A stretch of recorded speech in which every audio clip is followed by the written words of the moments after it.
നമസ്കാരം സുഹൃത്തുക്കളെ, പുതിയൊരു വീഡിയോയിലേക്ക് സ്വാഗതം. നമ്മളിപ്പോൾ ഉള്ളത് കൊല്ലം ജില്ലയിലാണ്. കൊല്ലം ജില്ലയിൽ വിശ്വസമുദ്ര കൺസ്ട്രക്ഷൻ കരാർ ഏറ്റെടുത്തിരിക്കുന്ന റീച്ചിൽ വവ്വാക്കാവ് ഭാഗത്തെ ദൃശ്യങ്ങളാണ് നമ്മളിപ്പോൾ കാണുന്നത്. ഇവിടുത്തെ ഈ ഒരു ഭാഗത്തെ ദൃശ്യം ഞാൻ കഴിഞ്ഞ വീഡിയോയിൽ ഉൾപ്പെടുത്തിയിട്ടുണ്ടായിരുന്നു. അതായത് ആദ്യത്തെ ലെയറായിട്ടുള്ള പ്രൈം കോട്ട് ഈ ഒരു ഭാഗത്തായിട്ട് അവർ അപ്ലൈ ചെയ്തിട്ടുണ്ടായിരുന്നു, കുറച്ച് ലെങ്തിലായിട്ട്. ഇപ്പോൾ അത് കൂടുതൽ ഭാഗത്തേക്ക് അത് പ്രൈം കോട്ട് അപ്ലൈ ചെയ്തിട്ടുണ്ട്.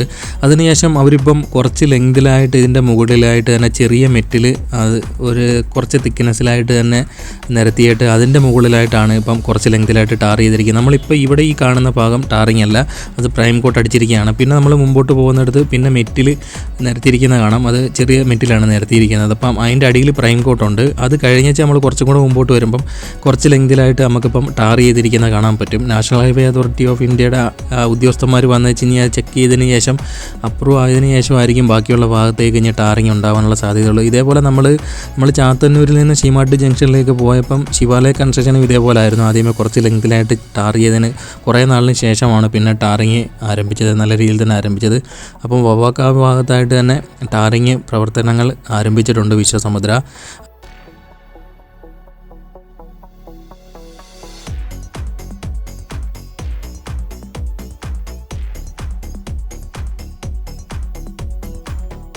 നമ്മളിനി ഇവിടുന്ന് നേരെ പോകുന്നത് ഓച്ചിറയിലാണ്. ഓച്ചിറയിൽ ടോൾ പ്ലാസയുടെ നിർമ്മാണം നടക്കുന്ന ഭാഗത്തേക്കാണ് പോകുന്നത്. ഇപ്പം ടോൾ പ്ലാസയുടെ നിർമ്മാണ പ്രവർത്തനങ്ങളൊന്നും സ്റ്റാർട്ട് ചെയ്തിട്ടില്ല. അതിന് മുമ്പായിട്ട് ഈ ഒരു ഭാഗത്തായിട്ട് തന്നെ കോൺക്രീറ്റ് ആണ് ചെയ്തുകൊണ്ടിരിക്കുന്നത്. നേരത്തെ നമ്മൾ വീഡിയോയിൽ കാണിച്ചിട്ടുണ്ടായിരുന്നു, കുറച്ച് ലെങ്തിലായിട്ട് ദൂരെ അവിടെ കുറച്ച് ഡ്രൈ ആയിരിക്കുന്ന ഭാഗത്ത് ആദ്യമേ ചെയ്തിരിക്കുന്നതാണ്. പിന്നെ നമ്മളിപ്പോൾ കാണുന്നത് ഈ പെട്രോൾ പമ്പിൻ്റെ തൊട്ട് മുൻഭാഗത്തായിട്ട് കാണുന്ന ഭാഗത്ത് അത് കോൺക്രീറ്റ് ചെയ്തതിന് ശേഷം ഇപ്പോൾ അവർ വെള്ളം ഒഴിച്ച് ഇട്ടിരിക്കുന്നതാണ് നമ്മളിപ്പോൾ കാണുന്നത്. ഇപ്പോൾ ആ വലത്തേ സൈഡിൽ ആ സ്കൂൾ ബസ്സും ആ ലോറിയൊക്കെ കിടക്കുന്ന ഭാഗത്ത് കോൺക്രീറ്റ് കഴിഞ്ഞതിന് ശേഷം വെള്ളം ഒഴിച്ച് നനച്ചിട്ടിരിക്കുന്നതാണ് കാണുന്നത്. അപ്പം കൂടുതൽ ഭാഗത്തേക്ക് ഇവിടെ ഇപ്പം ഈ ടോൾ പ്ലാസയുടെ നിർമ്മാണം നടക്കേണ്ട ഭാഗമായതുകൊണ്ട് തന്നെ ഈ ഒരു ഏരിയയിൽ കോൺക്രീറ്റ് ആണ് ചെയ്യുന്നത്. എനിക്ക് തോന്നിക്കുന്നത് പല സ്ഥലങ്ങളിലും ഈ ടോൾ പ്ലാസ വരുന്നിടത്ത് കോൺക്രീറ്റ് ആയിട്ടാണ് ചെയ്തിരിക്കുന്നത് നമ്മൾ കണ്ടിട്ടുള്ളത്. അപ്പം ഇവിടെ കൂടുതൽ സ്ഥലം, അതായത് ഇത്രയും ലെങ്തിൽ, അതായത് ടോൾ പ്ലാസ വരുന്നതിൻ്റെ കുറച്ച് മുൻഭാഗത്തും കുറച്ച് പിൻഭാഗത്തായിട്ട് തന്നെ കോൺക്രീറ്റ് ആയിരിക്കും ചെയ്യുന്നത്. അപ്പം ഇത്രയും ഭാഗത്തായിട്ട് തന്നെ ഈ ഒരു പണിയും ഈ ഒരു ഭാഗത്തായിട്ട്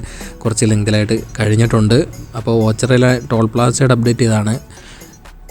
അടുത്ത നമ്മുടെ അപ്ഡേറ്റ് എന്ന് പറഞ്ഞു കഴിഞ്ഞാൽ കൊല്ലം ബൈപ്പാസിൻ്റെ പൂർണ്ണമായിട്ടുള്ള അപ്ഡേറ്റാണ് വരുന്നത്. അപ്പം ആ ഒരു വീഡിയോ എടുത്തതിന് ശേഷം തിരിച്ചു വന്നപ്പോൾ കണ്ട കാഴ്ചയാണ്. അപ്പം നമ്മൾ ചവറ KMM എത്തുന്നതിന് മുമ്പ് പോലീസ് സ്റ്റേഷൻ്റെ മുൻഭാഗത്തായിട്ട് തന്നെ അവരിപ്പം ചെറിയൊരു സ്മാൾ വെഹിക്കുലർ അണ്ടർപാസിൻ്റെ നിർമ്മാണ പ്രവർത്തനങ്ങൾ ഈ ഒരു ഭാഗത്തായിട്ട് സ്റ്റാർട്ട് ചെയ്തിട്ടുണ്ട്. അതായത് നമ്മുടെ ആ സ്കൂളിൻ്റെ ഒരു മുൻഭാഗത്തായിട്ട് KMM എത്തുന്നതിന് മുമ്പായിട്ട് തന്നെ ഇടത്തെ ഈ സൈഡിലായിട്ട് ഒരു സ്മാൾ വെഹിക്കുലർ അണ്ടർപാസിൻ്റെ നിർമ്മാണമാണ് ഇവിടെ സ്റ്റാർട്ട് ചെയ്തിരിക്കുന്നത്. കമ്പിയൊക്കെ ഉയർത്തി വെച്ചിട്ടുണ്ട്. അപ്പം ഇവിടെ ഒരു അണ്ടർപാസിൻ്റെ നിർമ്മാണം തുടങ്ങിയിട്ടുണ്ട്. അടുത്ത അപ്ഡേറ്റ് എന്ന് പറഞ്ഞു കഴിഞ്ഞാൽ കൊല്ലം ബൈപ്പാസിൻ്റെയാണ്. പുതിയൊരു വീഡിയോയുമായി വീണ്ടും എത്തും, കാത്തിരിക്കുക.